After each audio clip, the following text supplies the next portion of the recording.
Assalamualaikum anak-anak. Yuk kita belajar tematik tema 7 kelas 3 SD. Subtema 3, pembelajaran 1, mulai halaman 116 sampai halaman 124. Support channel ini terus ya. Manusia adalah makhluk sosial. Artinya setiap orang memerlukan orang lain. Satu orang berhubungan dengan orang lain. Manusia melakukan komunikasi saat bersama-sama. Saat berkomunikasi, kita dapat menyampaikan apa yang diinginkan. Saat berkomunikasi, kita dapat menyampaikan apa yang kita pikirkan. Dahulu, ruang komunikasi manusia amat terbatas. Bersyukurlah, teknologi komunikasi makin berkembang. Kini, kita dapat berkomunikasi dengan siapa saja dan di mana saja. Mari kita pelajari perkembangan teknologi komunikasi agar hidup makin berarti. Ayo membaca. Sore hari, Dayu dan Lani berkumpul di rumah Siti. Saat bermain di teras rumah, Pak Pos datang mengantarkan majalah dan surat untuk Siti.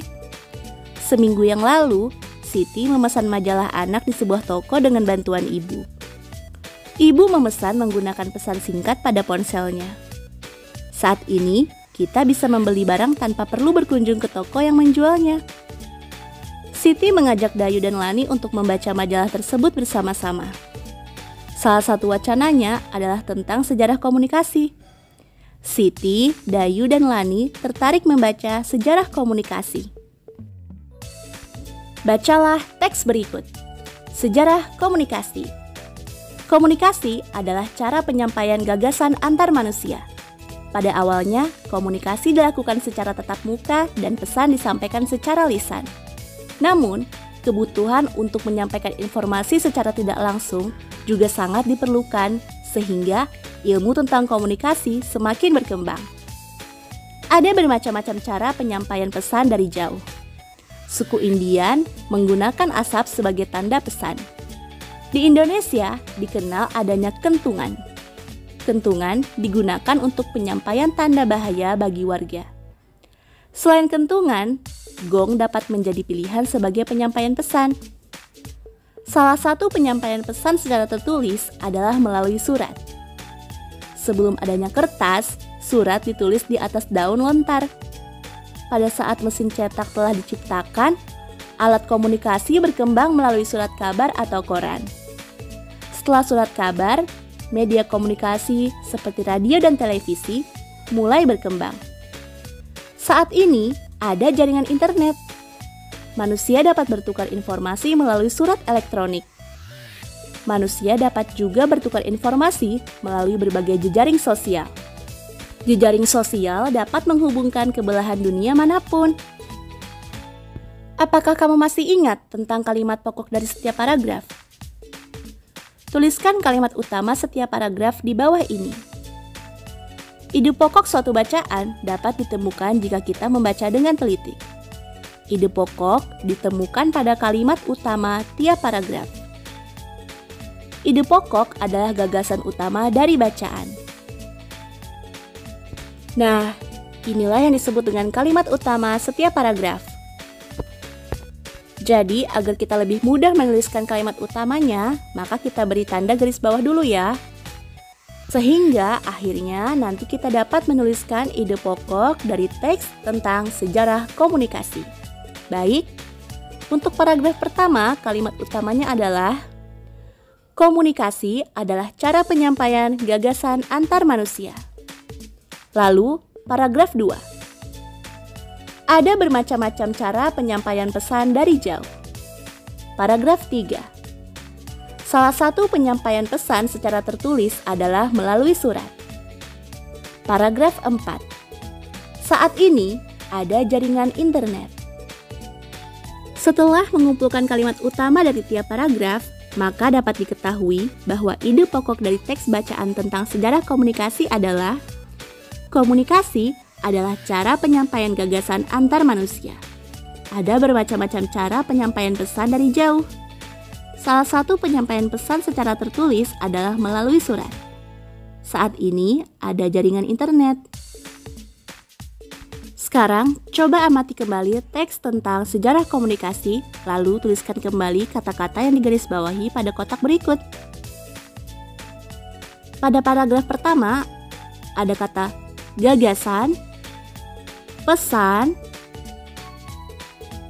lisan, dan informasi. Pada paragraf 2, ada kata kentungan.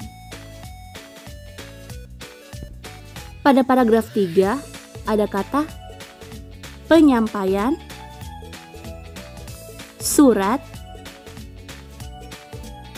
koran, dan media. Dan pada paragraf 4, ada kata internet. Sehingga terdapat 10 kata yang digarisbawahi pada teks tentang sejarah komunikasi. Gagasan berarti hasil pemikiran atau ide. Pesan berarti pemberitahuan. Lisan berarti dengan atau melalui mulut. Informasi berarti kumpulan pesan. Kentungan berarti alat komunikasi berupa pemukul dari kayu. Penyampaian berarti cara menyampaikan. Surat berarti alat komunikasi tertulis. Koran berarti surat kabar berisi berita terkini. Media berarti alat menyampaikan pesan atau informasi. Dan internet berarti sistem yang menghubungkan jaringan komputer di seluruh dunia. Nah, setelah kamu mengetahui arti kata tersebut, sekarang kamu pun dapat membuat kalimat menggunakan kata-kata yang digarisbawahi. Selamat mencoba!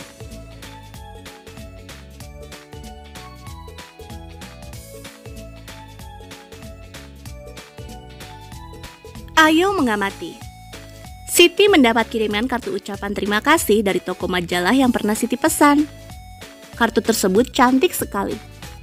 Kartu itu disebut kartu pos. Unsur garis, bidang, dan warna pada kartu pos menarik untuk dilihat. Amati hiasan pada kartu pos berikut. Kartu pos ini sangat cantik karena warnanya cerah dan menarik. Dilengkapi dengan garis bingkai lurus yang dihiasi dengan bidang berbentuk jajar genjang. Selain itu, hiasan bunga berwarna kuning dan merah membuat tampilan pada kartu pos ini semakin manis. Ayo berkreasi. Siti mengajak Dayu dan Lani membuat kartu pos. Siti menyediakan karton seukuran kartu pos. Selanjutnya, Siti, Dayu, dan Lani menghias sekeliling kartu pos dengan karya hiasan. Buatlah hiasan yang sama seperti Siti dan teman-teman pada kartu pos di bawah ini. Nah, selamat berkreasi anak-anak. Silahkan tambahkan unsur garis, bidang, dan warna yang menarik pada kartu pos ini, agar tampilannya jadi lebih cantik. Siti, Dayu, dan Lani telah selesai menghias sekeliling kartu pos dengan karya hiasan. Kartu pos mempunyai 4 tepi. Jumlah panjang keempat tepinya disebut keliling kartu pos. Persegi panjang mempunyai 4 sisi. Jumlah panjang keempat sisinya disebut keliling persegi panjang. Setiap bangun datar memiliki keliling. Kita dapat menemukan keliling dari setiap bangun datar dengan mudah. Keliling bangun datar adalah jumlah panjang sisi. Sekarang, ayo berlatih. Amati gambar-gambar berikut. Tebalkan sisi yang membentuk keliling dari bangun tersebut. Perhatikan contoh. Jadi mudah sekali ya. Kita hanya perlu menebalkan sisi-sisi yang membentuk keliling dari bangun tersebut.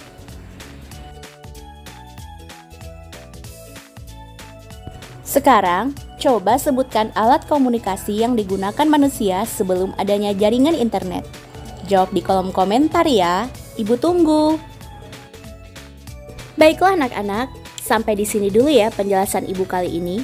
Terima kasih atas perhatiannya. Jangan lupa subscribe biar nggak ketinggalan materi berikutnya. Wassalamualaikum warahmatullahi wabarakatuh.